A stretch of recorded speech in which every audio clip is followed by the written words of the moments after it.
meet Sagittarius, Sagittarius sun sign, rising sign, and or moon sign. This is a 2-week reading for all you Sagittarius, starting today, the 10th of November, 2023. We are streaming live on YouTube and on Twitch. Moderating today on YouTube is the very lovely Jennifer, and moderating on Twitch, did I say YouTube? Moderating on YouTube is the very lovely Jennifer, and moderating on Twitch is the very lovely Dre. Thank you so much, Jennifer. Thank you so much, Dre. And thank you, everybody, for joining us today for this 2-week reading for all you Sagittarius. Sun sign, rising sign, and or moon sign. I'm reading with this beautiful Soprafina de la Roca. It's a new illustration that is beautiful. I must show you, though, that it has these lovely keywords on there, which I do not like. I don't like keywords. I'm going to call them and ask them to do a version of this without the keywords. Anyway, I got that out of my system. I've already purified with this Vervain by L'Occitane, and you can find the link to, it's an affiliate link to purchase both of these products in the video description of this video on my YouTube channel. If you are watching us on YouTube, please make sure you like the video, subscribe to the channel, and hit the notification bell. If you're watching on Twitch, make sure you follow us on Twitch. You can watch on Twitch without any ads when you subscribe to us there. This does go out to a lot of Sagittarius, so if for some reason it doesn't seem to be your reading, it doesn't make sense to you, don't force it. It's probably just not meant for you. In that case, check out the zodiacal readings for your other signs. Remember, too, that we always have a general reading for all signs each and every day except for Monday. You can find the most recent replays of all the tarot readings on our website, ariels-corner.com. Ariel's Corner with a hyphen.com. Simply click on the free online tarot readings link that is in the main menu. I do not read with card reversals, so when cards come out upside down, I just flip them over. That's how I like to read. All is well, I promise. We have a shop at arielscornershop.com, arielscornershop.com. Those are all affiliate links where we make a small commission off of each and every sale. It's an easy way to support the channel. If you want to give us some support with a donation, you can do that by going to paypal.me/arielgatoga. Or you could use a super sticker, super chat, or super thanks if you're on a YouTube stream. Or on our website, ariels-corner.com. We have the donate link right in the footer. All right, Sag, let's see what's going on with all you gorgeousnesses. Give this a nice clean cut. We'll see what's going on with you gorgeous Sagittarius. We've got the Death card. I love a good Death card. Chariot. I love that too. And look at this. Ace of Swords. This has been sort of a theme, if I remember correctly, that you keep winning. You keep winning, and then you win some more, and then you win some more. It's been hard for some of you because in the midst of the winning, you've had to lose some things. And sometimes when you lose some things, it's painful, even if ultimately it's for the best. It doesn't mean that there isn't pain in loss. So let's not minimize any of the pain involved with the losses that you may have been experiencing, but let's also not minimize their blessings and their ultimate function in your life, which is to free you into the next phase of your existence, which is more winning.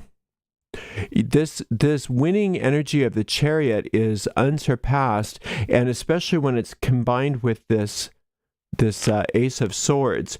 Those are cards that, especially when combined, really speak to it's a type of conquering, but it's a benign conquering. It's like how turning on the light, quote, conquers the darkness. It's not that it's a big war.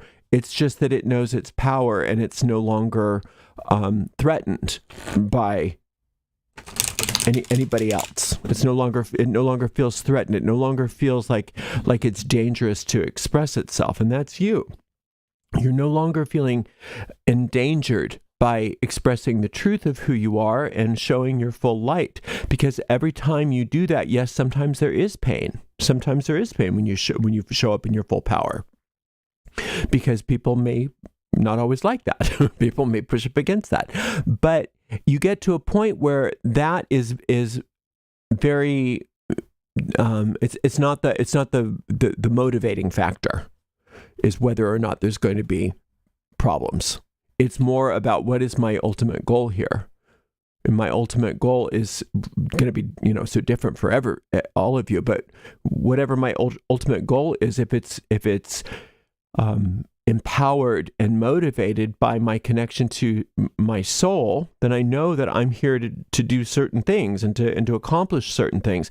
And if I'm aligned with those soul goals, the divine design of my life, then winning is a given. Right? Then success is a given, even though there may be forces in my life that would rather I didn't succeed, that would rather I didn't assert myself or shine so brightly. So, but even when your light brings up that darkness in other people, that don't like it, that is also a blessing, because then that's even more of the it gives you more certainty that things are working properly.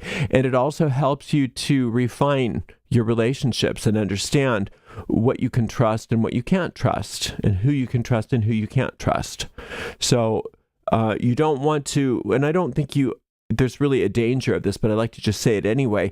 You don't want to succumb to other people's desire to pull you back just to keep the peace, or just to make sure that they like you. I don't see you doing that, though, so I'm just putting that out there just because I always say it, but I really don't think that that's an issue for you here. But let's see when we do this. So we've got this 9 of Wands. We've got this see, I hate this. The 7 of Swords is very different than how I see it. And then we've got this 3 of Swords. So the 3 of Swords is the pain that sometimes you experience when you're being yourself in this world. And it shouldn't be that way, I know, but it is. People don't always like us being ourselves. They want us to be the version of ourselves that they feel like, that they like. Maybe, everybody's different. And I'm not saying this is true for you because it's not indicated in the reading, but maybe there's been times when you've, not been your authentic self in order to keep the peace, in order to please people. And then when you decide that, well, I'm going to really be me now, you can understand why people might say, wait a minute, I don't like that part of you. I like the part of you where I could manipulate you better. That was a lot more fun for me. I liked it better when you were doing everything for me and you weren't taking care of yourself. Let's go back to the old you, right? So anytime we allow ourselves to really thrive in our spiritual goals and really allow ourselves to assert the truth of who we are as a soul in this world, it's not uncommon for us to have some pushback from other people. And when that happens, you can't just say, oh, well, I'm just going to go back to the old way. I mean, you can, but you don't want to do that. You have to recognize that if it stings, you can take it. If it stings, you can handle it. You can take it. It's not more than you can handle. And ultimately, that sting is so temporary by comparison to the anguish that is consistent when you're not being yourself, when you're not allowing yourself to shine. Now, there's a conflict that is causing some of you some pain right now that is in the process of resolving. The 7 is a Venus expression, and Venus on the tree of life is victory. And so whatever this conflict is, you are being victorious. And even though it may feel uncomfortable and even sometimes painful in the midst of whatever's going on, resolution is happening on a higher level than you've experienced before, because there's an upgrade. So this relationship or this conflict or whatever it is being upgraded.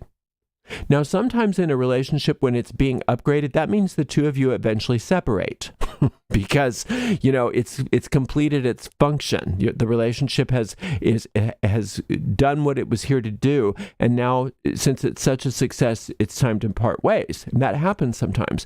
But sometimes it's the opposite. Sometimes when there's been conflict and it gets resolved, it brings you closer together. Either way is perfect. Either way is perfect as long as you are staying true to yourself and not dimming your light in order that other people feel more comfortable around you. That's not what you're doing anymore. So or hopefully that's not, it says that's not what you're doing anymore. I hope that that's true for you, because that's wonderful. Now, this 9 over here is talking about how when there was some loss, when you had to lose things in order to gain things, when you had to cut things down or things had to be cut down for you in order for the new growth to appear, it looked like were very fatigued. It looked like you were not getting enough rest. It looks like you were not taking care of yourself. It looks like there was no time for Sagittarius. There was only time to deal with all the stuff that was going on. And now it's saying that is not the case anymore. And you don't want just that old fatiguing, I'm going to do everything and I'm going to be mired in overwork. You don't want that habit to maintain itself anymore. You want to let go of that habit. It might have been appropriate for the time. You may have had to go farther than what your body wanted you to for a moment in time. But that time has passed, and it's time for you to really be aware of the fact that it's not only good, but it's essential for you to take care of yourself and get enough rest. Get enough rest. Let's say it again. Get enough rest. Get enough quality rest. Get enough quality alone time. Get enough quality nutrition. Get enough recreation. Get enough fun. Sometimes change is as good as a rest. So maybe even take a vacation. Maybe go somewhere else. Leave town for a week or even a day, just to get yourself to shake off that old fatigue. Do what you need to do to shake off that old fatigue. Now, remember that this pain that sometimes seems to accompany your power is not necessarily something that you have to always expect. But for some of you, there's been like some kind of dysfunction in a few of your relationships, or maybe even just your relationship with but it may not be only relationships with other people, but your relationship with yourself, your relationship with spirit, your relationship to things, to your job, right? And so sometimes when you're upgrading, it hurts because you've got to change. You can't fall back into those old patterns anymore. You need to move forward. And so that sting of that pain, sometimes it feels like, well, pain means that there's something wrong, right? No, not always. Sometimes pain means what it means. You know, if you've got a splinter in your finger, it hurts to pull it out, but it's good for you to pull it out. Sometimes if you have an appendix that it's about to burst, it's good for them to cut that out, right? Rather than letting it burst and causing, autotoxemia or whatever is going to happen in your body if it bursts. So sometimes that momentary sting is necessary, but it's not supposed to be the norm over and over and over again. So just like with this fatigue, you don't want to become habituated to, if it doesn't hurt, it's not working. It's actually not, it's not the common thing that when you're doing what you're supposed to do in this life, that it should be accompanied by pain. But sometimes when things need to really reorient and upgrade, and you have to establish new patterns with your relationships with people and things, it can feel uncomfortable and even painful, but it's momentary. Okay? And you're doing so well. You are doing so well. I'm so proud of you. This is a beautiful reading. Just keep shining that light. Get some rest. You're doing great, Sag. Thank you so much for being here. And thank you so much to the amazing moderators, Dre and Jennifer. We'll see you in 2 weeks, Sag. Blessed be.